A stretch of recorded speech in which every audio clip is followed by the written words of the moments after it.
சட்டமன்ற தேர்தலில் அண்ணா நகர் தொகுதியில் அதிமுக சார்பில் போட்டியிடும் கோகுல இந்திராவுடன் எமது செய்தியாளர் நந்தினி நடத்திய கலந்துரையாடலை பார்க்கலாம். அண்ணா நகர் தொகுதியில் போட்டியிடும் கோகுலேந்திரா நம்மளுடன் இணைந்துள்ளார். அவர்களுடன் சில கேள்விகளை முன்வைக்கலாம். வணக்கம் மேம். களம் எப்படி இருக்கு? மக்களுடைய ஆதரவு எந்த அளவுக்கு இருக்கு மேம்? மிகச் சிறப்பாக இருக்கு.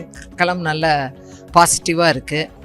அதிமுகவின் வெற்றிக்கான முகாந்திரம் நல்ல தெளிவாக தெரிகிறது.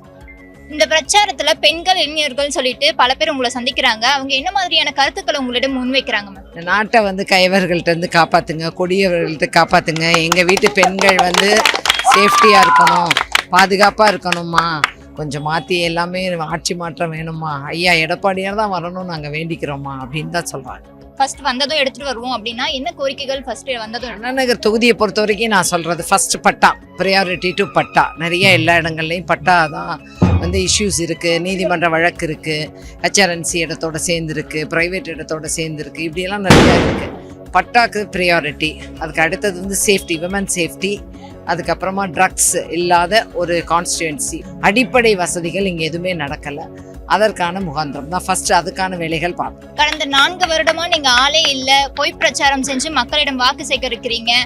கொரோனா காலத்துல நீங்க மக்களிடம் இணைஞ்சு இல்ல, திமுக தான் இணைஞ்சு இருந்தது அப்படின்னு சொல்லிட்டு சிற்றரசு உங்க மேல பல விமர்சனங்களை முன்வைக்கிறாரு. அவருக்கு நீங்க என்ன பதில் சொல்ல விரும்புறீங்க?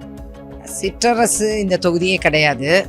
நான் மற்றவங்களை விமர்சனம் செய்கிறத விட அதிமுக சார்பாகவும் அண்ணா நகரில் தான் இருக்கேங்கிறதும், எலெக்ஷனில் நான் இங்கே தான் போன முறை கொரோனாக்கு அப்புறமும் நான் இங்கே தான் கண்டெஸ்ட் பண்ணேன்றதும் எல்லாருக்கும் தெரியும்.